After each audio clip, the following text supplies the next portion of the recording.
洋相百出的台军最近又闹了件糗事，前脚刚造谣宣称解放军军机坠海，这后脚自家战机就给摔了。一起来详细了解。各位老铁们大家好，欢迎收看本期迷彩虎，我是虎哥。日前，台军情报部门称一架解放军的运8运输机、电战机在南海附近坠海。台军方给出的根据是，因为大陆在南海附近开始海域管制，加上此前来自越南记者在推特上的消息，台军有理由相信，在3月初解放军的一架运8飞机坠毁。此后，大陆海军在该海域发布海域管制的消息，就是为了从事搜救飞机和人员的任务。对此，台军的退役海军情报官表示，确实已有9天没再见到运8飞机的同类型号了，可能因为坠机事故而全面检修停飞。对此，台当局民意代表赵天麟就针对解放军运8坠毁一事向台湾情报部门负责人求证。他称，现在只知道是媒体报道了解放军飞机坠毁的消息，还提到了解放军搜救的消息，也不知道消息真伪。台情报部门负责人则称无法公开报告，需要私底下说。经过虎哥查证，关于解放军运8坠毁南海消息，最早的出处来源为越南军事记者段当。他3月6日在推特上发表消息称，3月1日下午，中国海上巡逻机运8在三亚西南地区失联。不久后，中国展开搜救行动，并于3月1日至3月2日进行演习，封锁海域。对于段当缺乏实质性证据的消息，台军事专家则直言这是胡说八道。台军事专家张静认为，大陆军方的消息要比过去透明多了，关于飞机坠毁的消息一般不会隐藏。举例来说，在2018年解放军运8运输机失事的消息就被公开报道，5天后就举办了坠机烈士的追悼会。因此，关于坠机事件，大陆实在没有必要封锁消息。而且要真如段当所称，大陆军方为了掩盖飞机失事坠海这一情况，按理来说应该将坠机附近的空域全面管制，以免被发现。但是解放军却只有海域管制，空域仍然开放，这充分说明了就是一场海上演习而已。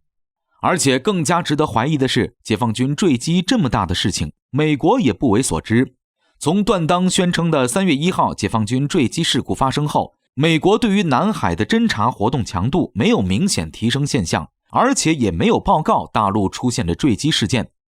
台网友也称，大陆解放军运8坠机的说法缺乏事实根据，而且相比一般飞机，运8这种大飞机坠毁的概率可以说是微乎其微，因为它有4具螺旋桨发动机，4具发动机中只要有2具发动机可以正常工作，就可以持续飞行回基地。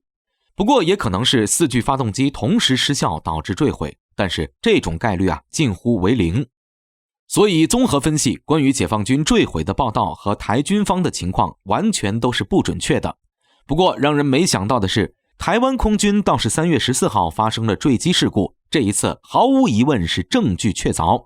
根据台军方的消息，3月14号在台湾岛东部地区，台湾空军的一架幻影2000战机于11点25分坠海，飞行员黄崇凯跳伞成功逃生，坠机原因不明。随后来自台陆航部队的黑鹰直升机将其顺利救起。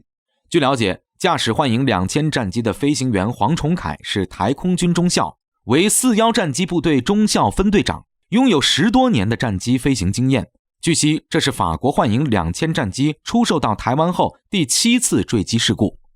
有专家嘲讽称，这下好了，叫你造谣中国空军飞机坠毁，这下倒成真的了。不过不是大陆战机，而是台湾地区战机。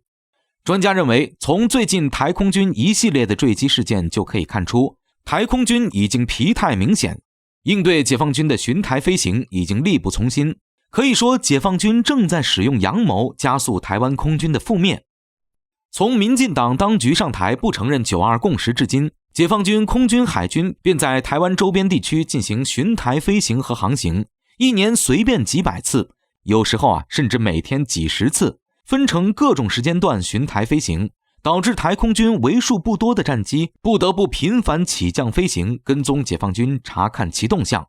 但是以台湾航空工业的实力而言，除了能给自己研发的 IDF 战机进行生产和维护外，其主力战机 F-16和法制幻影2000都不具备自主维护的能力，航材无法制造，只能靠原产国引入采购。而随着解放军巡台次数的增加，台军这些外购战机的航材加速消耗不说，战机的剩余寿命也一同被加速消耗，飞行员也是疲于奔命。如果这种情况长期得不到解决，将来不用大陆空军出手，台空军就会自己把自己耗死。所以与其关注大陆空军坠没坠机，还是先担心下自己空军的坠机事故吧。